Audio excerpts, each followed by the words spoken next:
आता पुण्यातून एक बातमी येते। पुण्यातील प्रसिद्ध आप्पा बळवंत चौकात अपघाताचा थरार पाहायला मिळालाय।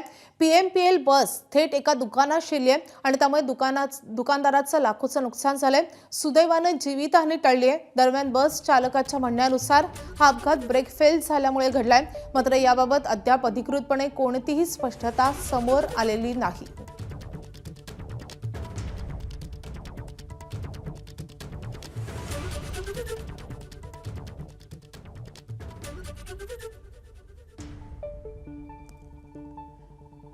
पुण्याच्या आप्पा बळवंत चौकामधली ही घटना आहे।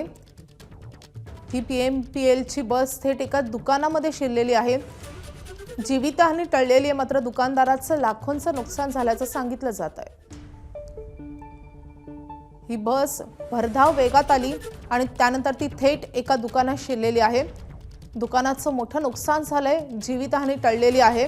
पुण्यातल्या प्रसिद्ध अशा आप्पा बळवंत चौक परिसरातली ही घटना आहे।